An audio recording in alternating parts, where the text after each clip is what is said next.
लेकिन जितना अनुशासित और बहर्द कार्यक्रम सागर का है, ऐसा मैंने पहले कभी जीवन में नहीं देखा। जब हम किसी महापुरुष का चित्र लगाते हैं तो उसके पीछे उस महापुरुष का त्यागमयी जीवन होता है। और जब राम वनवास जा रहे थे तो वो राजकुमार राम थे, लेकिन 14 वर्ष के संघर्ष ने उनको राजकुमार राम से श्री राम बना दिया, भगवान बना दिया।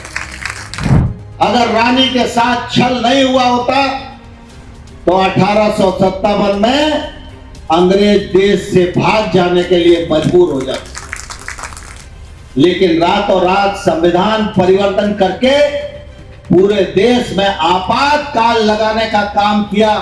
सोनालिका ट्रैक्टर्स के अधिकृत dealer Sakshi tractors and Motors में आपका स्वागत है।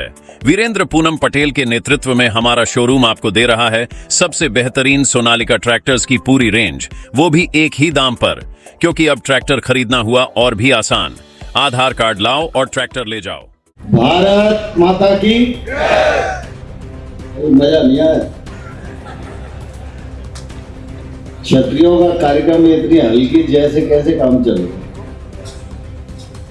भारत माता की, भारत माता की, भारत माता की। आज के इस क्षत्रिय युवा समागम में हम सब के मध्य उपस्थित युवा क्षत्रिय महासभा के अध्यक्ष आदरणीय लखन सिंह जी, इस क्षेत्र के पूर्व सांसद आदरणीय राजबहादुर सिंह जी, देवरी क्षेत्र के हमारे विधायक आदरणीय ब्रज बिहारी पटेरिया जी, और इस कार्यक्रम में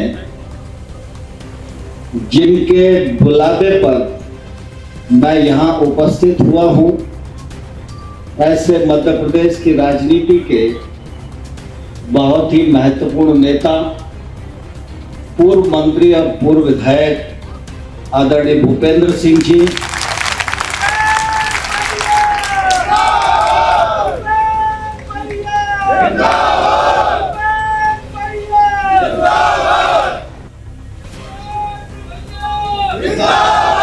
भूपेंद्र सिंह जी ने मुझे भी निमंत्रण दिया और आप सब लोगों को भी निमंत्रण दिया। तो जोरदार तालियां जरा भूपेंद्र सिंह जी के लिए हो जाए।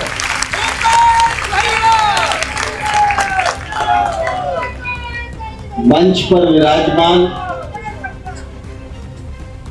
हमारे परिवार के सभी वरिष्ठ महानुभाव और इस पूरे कार्यक्रम परिक्षेत्र में उपस्थित सभी क्षत्रिय भाइयों बहनों और उपस्थित सज्जनों, सर्वप्रथम तो मैं आयोजकों को इस बात के लिए धन्यवाद देना चाहता हूं कि आप सब ने एक अच्छे, अनुशासित और प्रेरणाप्रद इस समागम की आयोजना की, और इस आयोजना में साक्षी बनने का अवसर आप सब ने मुझे भी प्रदान किया, जिससे कि अपने परिवार के हजारों हजार लोगों के दर्शन करने का यह सौभाग्य मेरे जीवन में उपलब्ध हुआ। इसके लिए आयोजकों का हृदयपूर्वक बहुत बहुत धन्यवाद। आज जब हम इस कार्यक्रम में उपस्थित हैं तो इस कार्यक्रम में प्रभु श्री राम का चित्र लगा है, क्षत्रिय श्रोमणी महाराणा प्रताप जी का चित्र लगा है, बुंदेल केसरी महाराजा छत्रसाल जी का चित्र लगा है और सर डॉक्टर हरि सिंह गौर साहब का भी चित्र लगा है। हम सब को यह बात समझने की आवश्यकता है कि ये चित्र का लगना, उसके सामने दीप प्रज्वलन होना, पुष्पांजलि अर्पित होना, यह महज रस्म नहीं है। जब हम किसी महापुरुष का चित्र लगाते हैं तो उसके पीछे उस महापुरुष का त्यागमयी जीवन होता है और उस चित्र को इसलिए लगाते हैं कि हम चित्र के माध्यम से अपने पुरखों के यशस्वी जीवन को याद करें, उससे प्रेरणा लें और भविष्य के निर्माण में हम अपना योगदान करें। जब हम प्रभु श्री राम की बात करते हैं तो हम सब के ध्यान में आता है कि भगवान प्रभु राम एक तौर से अयोध्या के राजकुमार थे, महाराजा दशरथ के पुत्र थे, लेकिन जब राज तिलक का समय आया और उनको वनवास जाने की परिस्थिति बनी तो उन्होंने राज के बजाय वनवास को स्वीकार किया और जब राम वनवास जा रहे थे तो वो राजकुमार राम थे, लेकिन 14 वर्ष के संघर्ष ने उनको राजकुमार राम से श्री राम बना दिया, भगवान बना दिया। इससे हम सब लोगों को यह शिक्षा मिलती है कि हमारी संस्कृति में, हमारे आध्यात्म में हाड़ मांस के ढांचे की पूजा नहीं होती, सौंदर्य की भी पूजा नहीं होती, पैसे की भी पूजा नहीं होती और पद की भी पूजा नहीं होती। हमारे यहां महान कर्म और गुणों की पूजा होती है। यह भगवान प्रभु राम के जीवन से हम सब लोगों को प्रेरणा मिलती है। फिर महाराणा प्रताप हो, महाराज छत्रसाल बुंदेला हो, हरि सिंह गौर साहब हो, इनके कृतित्व को भी जब हम पढ़ते हैं तो ध्यान में आता है कि इनका व्यक्तित्व भी प्रेरणाप्रद था, इनका कृतित्व भी प्रेरणाप्रद है और इनके जीवन को अगर तरुणाई पढ़ेगी तो निश्चित रूप से वह भारत के भविष्य में अधिक से अधिक योगदान कर पाएगी। यह युवाओं का कार्यक्रम है और हम सब जानते हैं किसी भी देश में उसका मानव संसाधन यह उसकी सबसे बड़ी ताकत होती है और मानव संसाधन में अगर मानव संसाधन युवा है तो यह उसकी बहुत बड़ी ताकत होती है। हम सबकी पीढ़ी के लोग सौभाग्यशाली हैं कि आज दुनिया के तमाम सारे देश बूढ़े हो रहे हैं और हिंदुस्तान की आधी से अधिक आबादी आज नौजवानों की है और युवाओं की है। यह हमारी सबसे बड़ी ताकत है। इतिहास इस बात का साक्षी है कि युवाओं ने जब जब करवट बदली है, जब जब संकल्प किया है, संकल्प को क्रियान्वित करने के लिए संघर्ष किया है, तो निश्चित रूप से परिवर्तन आया ही है। हम सब जानते हैं कि हमारे आध्यात्म की दृष्टि से देखें तो आदि गुरु शंकराचार्य जी सर्वमान्य धर्म आचार्य हैं। जगत गुरु शंकराचार्य जी ने भारत का भ्रमण किया, चारों दिशाओं में मठों की स्थापना की, जिससे कि यह धर्म, मानवता, समाज एक सूत्र में बना रहे। पूरे भारत का भ्रमण करना, धर्म का संदेश देना, ऋचाओं का लेखन करना, मठों की स्थापना करना, ये जिस आयु में जगत गुरु शंकराचार्य जी ने किया, तो उनकी आयु युवावस्था की ही आयु थी। स्वामी विवेकानंद को देखें तो हम सबको ध्यान में आएगा, जब विदेश की धरती शिकागो पर जाकर धर्म सम्मेलन में स्वामी विवेकानंद जी ने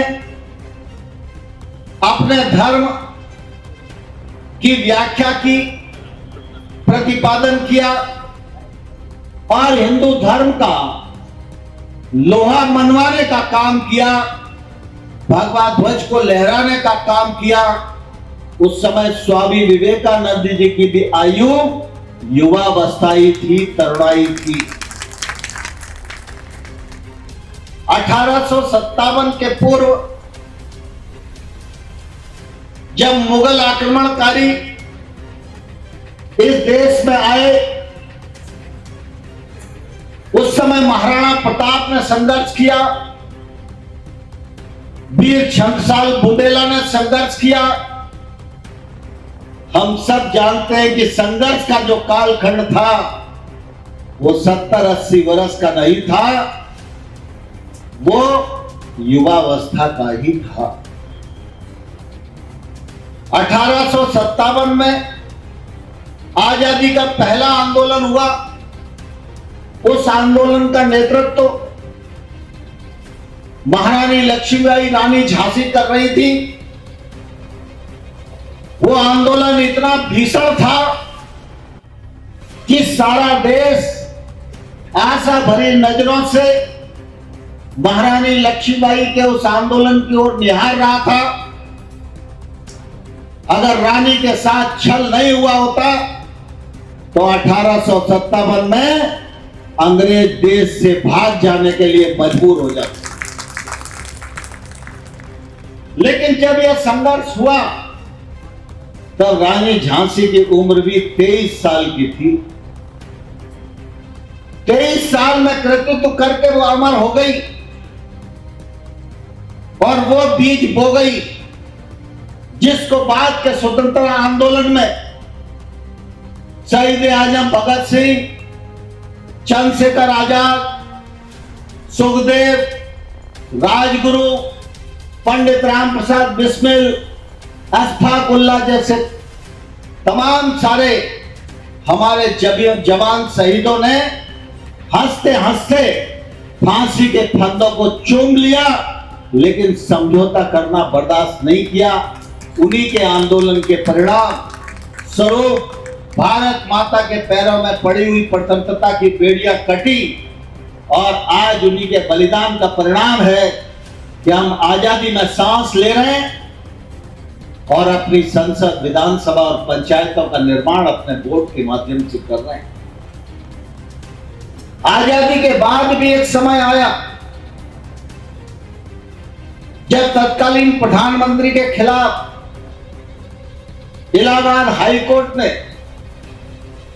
करप्ट प्रैक्टिस के मामले को लेकर उनके विरुद्ध निर्णय दिया। उस समय नैतिकता का तगाजा था कि न्यायालय के आदेश का सम्मान करते हुए प्रधानमंत्री को इस्तीफा देना चाहिए था, लेकिन रातों रात संविधान परिवर्तन करके पूरे देश में आपातकाल लगाने का काम किया और लोकतंत्र की उस समय हत्या हुई। तब भी बाबू जयप्रकाश नारायण जी के नेतृत्व में, चाहे वो बिहार हो, चाहे गुजरात हो, चाहे उत्तर प्रदेश हो, चाहे मध्य प्रदेश हो, चाहे उड़ीसा हो, चाहे महाराष्ट्र हो, सब तरफ नौजवान खड़ा हो गया, तरुणाई खड़ी हो गई। परिणाम ये निकला, 77 का चुनाव हुआ, तानाशाही शासन की चूल्हे हिल गई और परिवर्तन हुआ। हम सब इस बात को भलीभांति जानते हैं कि अगर युवा संकल्प है तो निश्चित रूप से परिवर्तन आएगा ही। और जब युवाओं में, राजपूत युवाओं का समागम है, तो निश्चित रूप से हम सब लोगों की जिम्मेवारी बहुत बढ़ जाती है, क्योंकि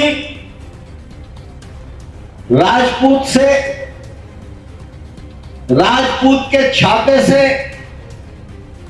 सभी लोग छाया की अपेक्षा करते हैं। हमारे पूर्वजों का जो चरित्र रहा, पूर्वजों का जो कृतित्व रहा, जो उन्होंने संस्कृति के लिए, समाज के लिए, सामाजिक समरसता के लिए, भारत माता के लिए किया, उसके कारण राजपूतों की प्रतिष्ठा एक अलग प्रकार की आज भी बनी हुई है। लेकिन मैं कभी कभी सोचता हूं कि पुरखों की कमाई कितनी भी बड़ी हो, लेकिन एक दिन तो ऐसा आता ही है, धीरे धीरे खर्च होती रहेगी तो कम होने लगेगी। इसलिए मैं राजपूत नौजवानों को यह कहना चाहता हूं, महाराणा प्रताप को पढ़ो, महाराज छत्रसाल को पढ़ो, अपने पूर्वजों के इतिहास को पढ़ो, जिसके कारण आज दुनिया में हर व्यक्ति महाराणा प्रताप के छाते को स्वीकार करता है। वैसे ही हमारे राजपूत नौजवान के छाते को सब समाज के लोगों ने स्वीकार करना चाहिए। इस प्रकार का हमारा चलन होना चाहिए। हम चरित्रवान रहें, शिक्षित रहें, अपने समाज के कमजोर वर्ग के लोगों को सहायता दें, उनको बराबरी पर लाने का प्रयास करें। समाज के नौजवान दिशा भ्रमित न हो, वो राष्ट्रवाद की ओर बढ़ें, भारत माता को आगे बढ़ाने के लिए और बढ़ें। और आज हम सब लोगों का सौभाग्य है कि हम 21वीं सदी में हैं और 21वीं सदी में देश के यशस्वी प्रधानमंत्री नरेंद्र मोदी जी जैसे नेता का आज नेतृत्व हम लोगों को प्राप्त है। और हम सब जानते हैं कि नरेंद्र मोदी जी ने भारत की साख वैश्विक मंच पर बढ़ाने में एक सफल यात्रा पूरी की है। प्रधानमंत्री जी का सपना है जब 2047 आए, आजादी की 100वीं वर्षगांठ मनाई जाए, तो ये भारत श्रेष्ठ भारत के रूप में स्थापित होना चाहिए।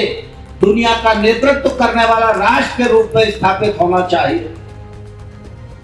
देश की इस पावन और यशस्वी यात्रा में राजपूत युवाओं का योगदान किस प्रकार से हो सकता है, इसके लिए बुंदेलखंड के हमारे राजपूत युवाओं को चिंतन करना चाहिए, सेमिनार करने चाहिए, एजेंडा तय करना चाहिए और आने वाले कल में अपनी ऐसी रणनीति बनाना चाहिए कि हम सागर को भी विकसित करें, बुंदेलखंड को भी विकसित करें और भारत माता को भी परम वैभव के शिखर पर पहुंचाने में अपना योगदान दर्ज करें।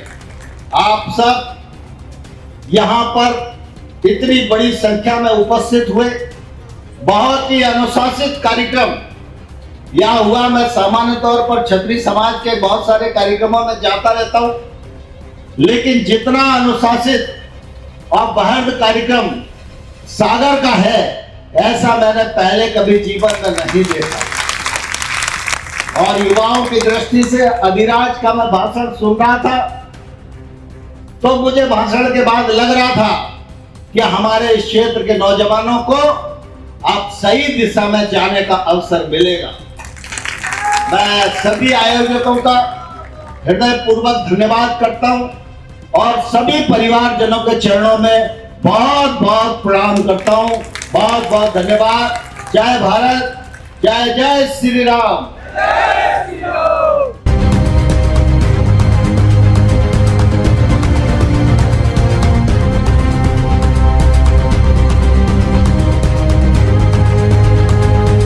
सोनालिका ट्रैक्टर्स के अधिकृत dealer Sakshi tractors and Motors में आपका स्वागत है। वीरेंद्र पूनम पटेल के नेतृत्व में हमारा शोरूम आपको दे रहा है सबसे बेहतरीन सोनालिका ट्रैक्टर्स की पूरी रेंज, वो भी एक ही दाम पर। क्योंकि अब ट्रैक्टर खरीदना हुआ और भी आसान। आधार कार्ड लाओ और ट्रैक्टर ले जाओ। हमारे दमदार ट्रैक्टर मॉडल्स में हमारी DI series, GT series, Sikandar series, tiger series और वर्ल्ड ट्रैक सीरीज में विभिन्न मॉडल्स उपलब्ध हैं, जो हैं मजबूत एवं टिकाऊ और आपके खेतों का असली हीरो। यानी एक ही दाम के साथ भारी भरकम कामों के लिए सबसे भरोसेमंद साथी। हमारे यहाँ फिक्स रेट की गारंटी है। हर ट्रैक्टर एक ही दाम पर ही उपलब्ध है। इसमें कोई छिपा हुआ शुल्क नहीं, जो देख रहे हैं वही मिलेगा। साथ ही आसान फाइनेंसिंग सुविधा, क्योंकि अब ट्रैक्टर खरीदना हुआ बेहद आसान। आधार कार्ड लाओ और ट्रैक्टर ले जाओ। फाइनेंसिंग की सरल प्रक्रिया, जिससे आपके सपनों का ट्रैक्टर जल्द आपके पास हो। तो फिर देर किस बात की है? आज ही आएं और अपने खेत के लिए सबसे बेहतरीन सोनालिका ट्रैक्टर को चुनें। फिक्स रेट और आसान फाइनेंसिंग सुविधा के साथ। आधार कार्ड लाओ और ट्रैक्टर ले जाओ। प्रोपराइटर वीरेंद्र पूनम पटेल की देखरेख में साक्षी ट्रैक्टर्स एंड मोटर्स ने अपनी उत्कृष्ट सेवा और भरोसे से किसानों का दिल जीता है। ऑथोराइज्ड सर्विस सेंटर के साथ हम आपके ट्रैक्टर की लंबी उम्र और बेहतर प्रदर्शन की गारंटी देते हैं। हमारा पता है साक्षी ट्रैक्टर्स एंड मोटर्स, कृषि मंडी के आगे, खुरई रोड, सागर, मध्य प्रदेश। रिपब्लिक सागर मीडिया को सब्सक्राइब अवश्य करें और आप हमारी आने वाली सभी वीडियो को देखना चाहते हैं तो आपको उसके लिए घंटी जरूर दबानी पड़ेगी, ताकि आपको सभी वीडियो की नोटिफिकेशन समय समय पर मिलती रहे। रिपब्लिक सागर मीडिया पर जो भी वीडियो आएगा वह सच की कसौटी पर कसकर ही आएगा।